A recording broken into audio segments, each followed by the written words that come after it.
Epic adventure.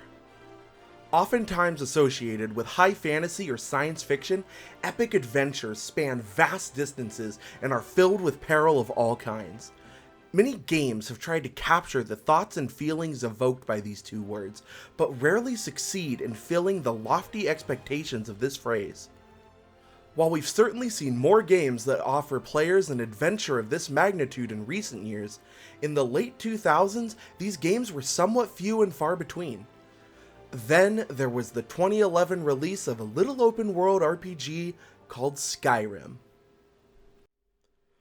Skyrim didn't invent the open world. It didn't invent RPGs. It didn't come up with perks or level ups. Heck, it wasn't even the first Elder Scrolls game. It was the fifth. I can't think of many franchises that have had their fifth installment be the one that becomes a massive breakout hit. By recent counts, it sold over twice as many copies as all previous Elder Scrolls titles combined. And while I have certainly played my part in that metric, Skyrim's footprint on gaming since its release has been palpable. Similar to how the gaming world started calling every hard game or difficult task the Dark Souls of blank, I remember a similar trend with open world games in years following Skyrim's release being referred to as like Skyrim with blank. Skyrim's achievements really speak for themselves into how perfect the game was for garnering mass mainstream appeal. But this video isn't about the world's experience with Skyrim. This is about my experience, and how Skyrim was the game that made me genuinely fall in love with video games as both a hobby and a true medium of art. In a previous video, I mentioned that growing up I really only ever had Nintendo consoles, aside from a family computer that some older Star Wars games could run on. This wasn't a bad thing, and the Game Boy Advance, DS, GameCube, and Wii were home to many of my formative memories about playing video games. I mean, the Wii is where my Guitar Hero craze started, and that hasn't stopped since. Yes, why I still play Guitar Hero, coming soon. However, I still saw the gaming landscape outside of Nintendo, and wanted to know more about other game experiences that were only available on these magical Xbox and PlayStation consoles that I rarely got a chance to play. These games looked so realistic, from my primitive understanding of graphics at the time, but everyone kept talking about just how engaging the stories these games could tell were. I mean, any story becomes engaging if all you know is rescue princess, space bounty hunter, and you teach me and I'll teach you. So I knew I wanted to experience these game stories for myself one day. Fast forward some time to February of 2012, I've built myself a gaming computer about a month prior and purchased my first game for it, Skyrim, after hearing the glowing reviews of gaming outlets as well as from my youth pastor at the time. The night I installed it, I distinctly remember staying awake until almost 4 a.m. after starting to play around 6 p.m. the previous day. I was beyond blown away. Skyrim's landscapes were mind-bogglingly gorgeous to me. The combat was simple but fun. The quests were intriguing and memorable, and some would just get you hooked on where they would lead you to next. I remember the true ascension from liking Skyrim to loving it was when I finished my 10-hour play session on the first day and checked my map, and I had barely done anything. I had made it from Helgen to Whiterun and about halfway to Markarth by the time I was done. In a mere 10 hours, Skyrim helped me to experience and understand just how much video games were capable of. This is where I first formed my opinion that games aren't just a toy, they're not just entertainment, they're art as much as movies or even paintings are. Okay, so if it sounds like I'm stalling to talk about why I love and still play Skyrim, it's because I am. I genuinely don't even know where to begin with sharing why this game means so much to me. I mean, I'm 2 pages into this script, and I've essentially written the equivalent of Skyrim good.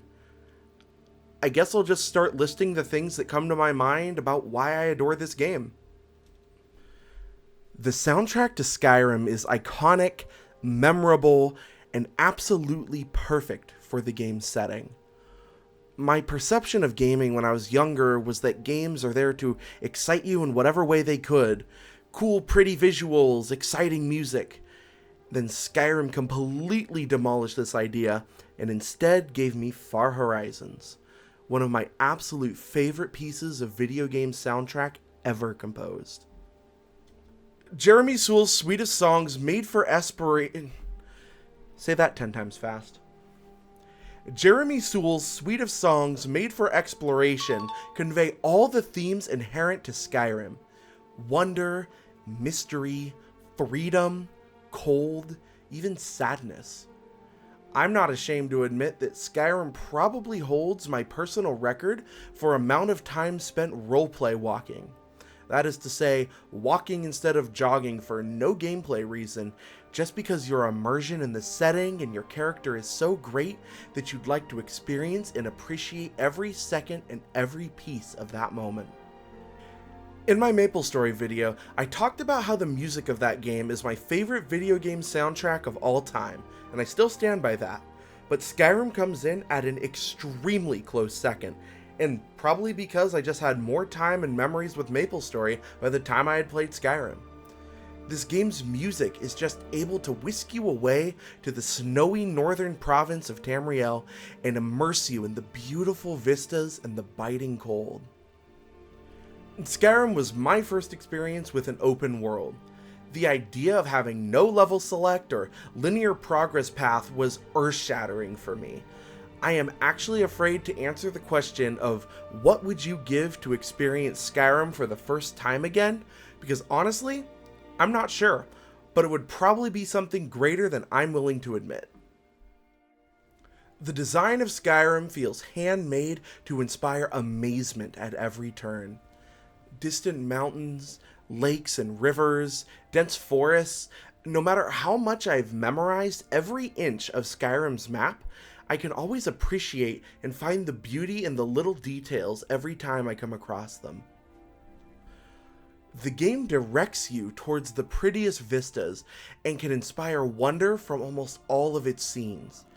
It's really amusing just how breathtakingly peaceful a game with a story about war, dragons, shouting, and the apocalypse can be.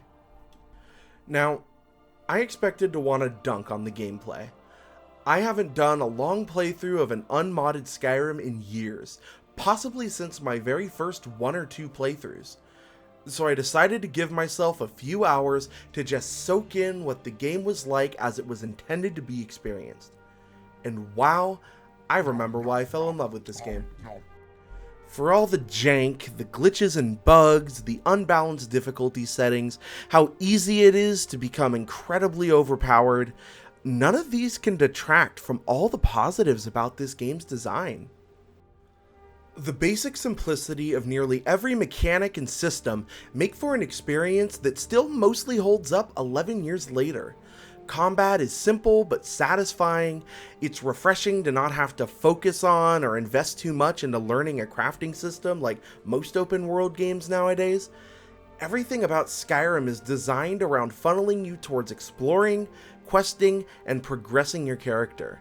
It feels like all types of potential RPG tedium were aggressively ironed out, and the game is better for it.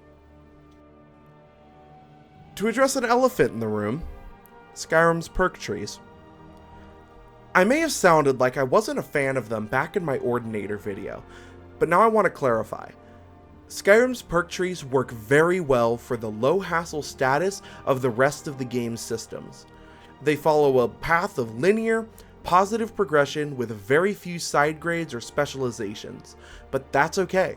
It cuts down on the time spent optimizing and number crunching, save for some very specific perk interactions, like the infamous Necromancer perk bestowing huge benefits to vampire characters, but even those are easy to make choices if that's what your build benefits the most from. Ultimately, the gameplay takes a comfortable backseat to prop up the game's world and stories. Enough to be engaging and want to progress, while simple enough to not get all hung up on. Now, having breached the subject of mods, I guess we get to talk about the bulk of my time spent with Skyrim. Mods. The term has become almost synonymous with Skyrim. With one of the most active and prolific modding scenes for a game, it is unreal how much time and effort has gone into projects to enhance the experience of Skyrim. Mods that fix minor annoyances to major bugs, add a cool new landmass or recreate all of Tamriel, mods to add one follower or populate the world with more interesting characters to talk to, and mods to make minor tweaks to gameplay or mods that let you play Skyrim Zero Dawn Soul's Sekiro Ring. Make the game easier. Make the game harder. You know what? Go ahead. Make the game nearly impossible. Another strength of Skyrim's simple systems is that they provide tons of frameworks to be built on and expanded to create mods for really just about everything.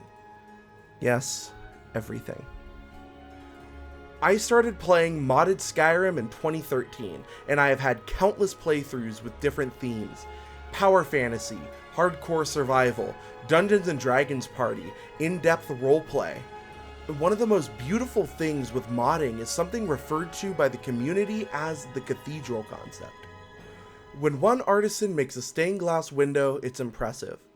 Then another makes an organ and it sounds great.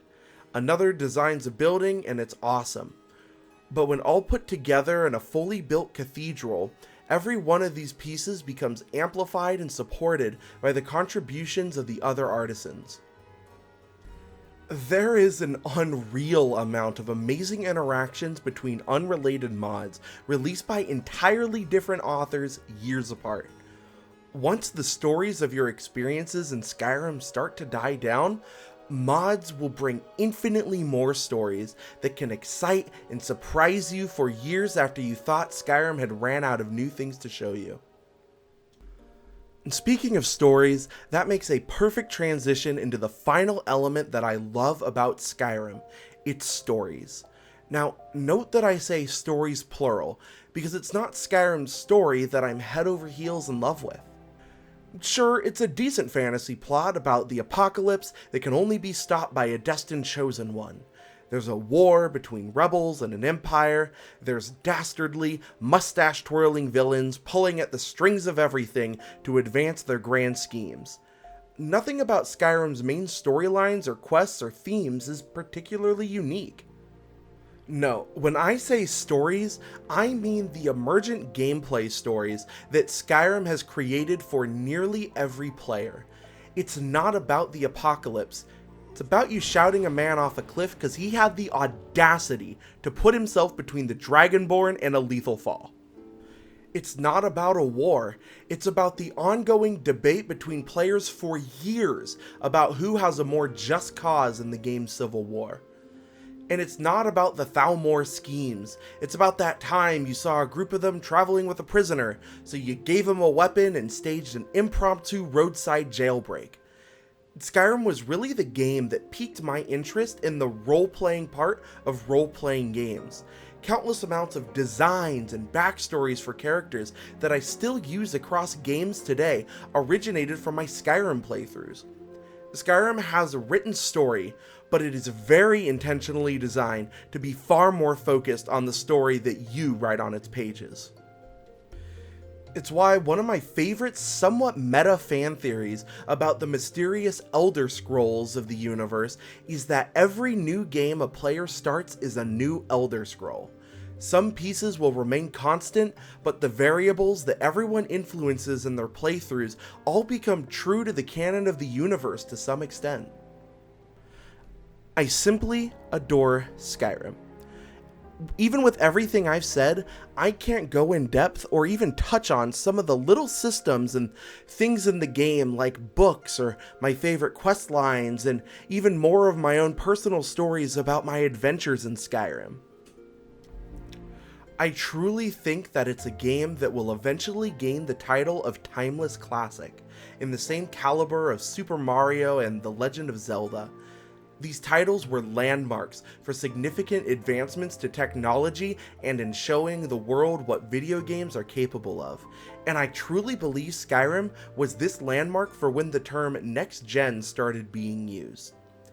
If the aforementioned games gave us a glimpse of what video games could be, Skyrim was just a mere glimpse at the heights and limits of what video games could achieve. Skyrim is a game that I can and will return to multiple times a year to just try out a mod list, see how far I can progress a character in a couple of weeks, or just to take in the beautiful simplicity of it all. This has been my experience with the game, and this is why I still play The Elder Scrolls V: Skyrim.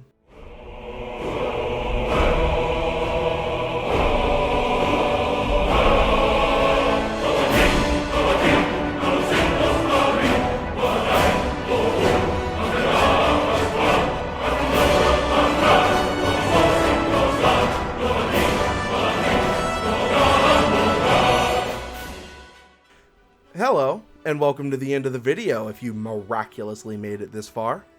I truly hope that this love letter to such a monumentally important game resonated with some viewers out there.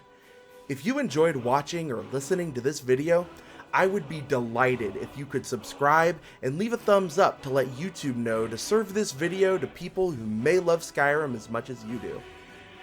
I also really want to hear from everyone in the comments below. What are some of your favorite Skyrim stories that you carry with you? I want to read all about the cool, humorous, or heartwarming adventures that you've had because of Skyrim. I am really glad I got to make this video and finally get like 10% of my thoughts about Skyrim into writing. While I'm not certain, I think my next video might be on why I still play another highly influential 2011 high fantasy game with action and adventure that was significantly more difficult than Skyrim. So subscribe if you want to hear about that, I guess. But in the meantime, if you want to watch another video about Skyrim, specifically about my favorite mod of all time, click here. If you want to watch more Why I Still Play videos, I'm keeping them all in their own playlist here. Thank you everyone once again, and I sincerely hope that I will see you next time.